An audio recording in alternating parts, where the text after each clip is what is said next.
Victoria, and this is the day of arrival. And the book that I think I am writing this week is a fantasy book that can be read for either adults or children on a young girl named Lily who winds up discovering different versions of herself and being able to access older, wiser versions of herself, as well as being able to go back to younger versions of herself.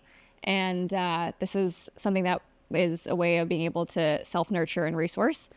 And if there's a miracle that I can experience through this process, it would be canceling out my own internal shame and being able to come into my own self-worth and through the process of self-nurturing and nourishing. It was definitely an adventure to get here, and beautiful to be able to arrive on this island. It's gorgeous here. The energy is really calming. I think we're all ready for a really good night's rest the first night after a full day, night, whatever you want to call it, of travel. But really looking forward to being able to sink into this space and this island for the rest of the week and see what comes.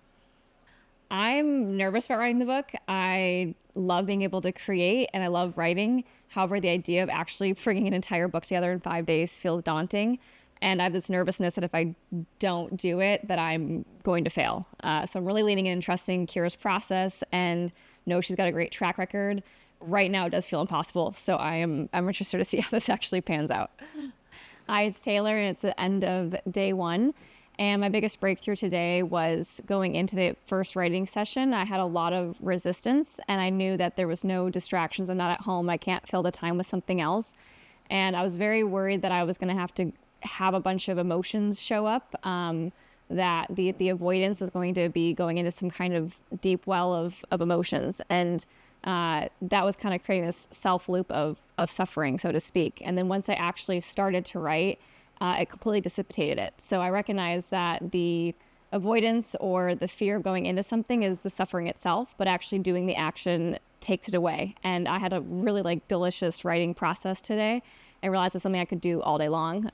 So being able to actually just sink into flow state was wonderful, and I can't wait for it tomorrow. Today was lovely, even the start of it. Kira did a cacao ceremony with us, and her words are always just very to the point and penetrate truth, and that was a beautiful experience. So looking forward to what more goodies are in store tomorrow.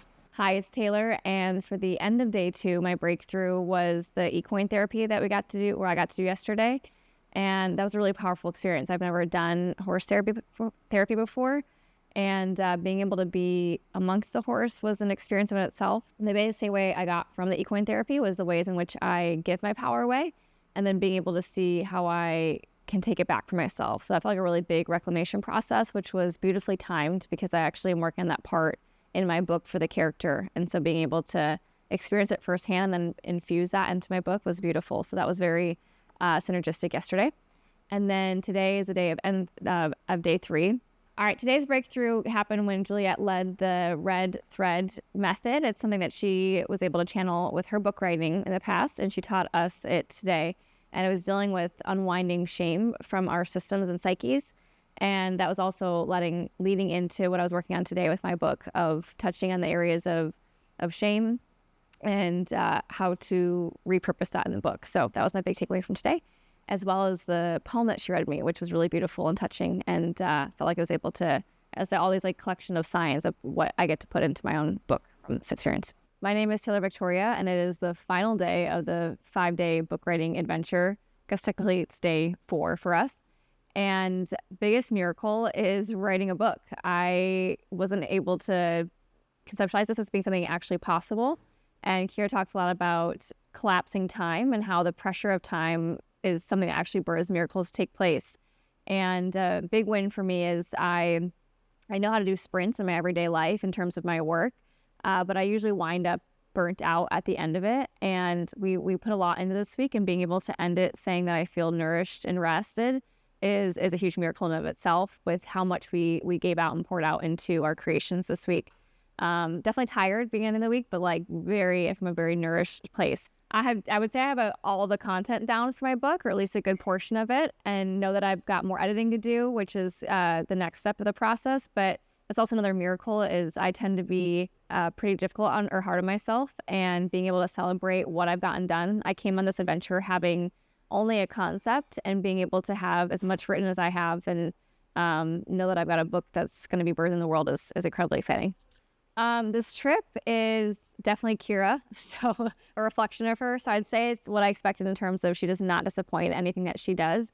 In terms of the activities we did and how beautiful this place would be, it definitely exceeds expectations. It was a big, big gift for all of us women to be here together in this sacred spot and be able to be truly nourished by the land, by the staff, by everyone that's been here making this experience possible. And I would love to come back to one of the future adventures. If someone's on the fence signing up to this experience, I'd say go for it. No matter the cost, obstacles, or hurdles, that was something that was beautiful for all of us to connect on. If this was a big leap to do for us, and wind up experiencing your power, your joy, your gifts, and being able to learn how to receive was a big one. I know for myself as well as the rest of the women here. And so I'd say you're worth it and claim that and be able to come out here and experience it to a degree that you've never been able to before.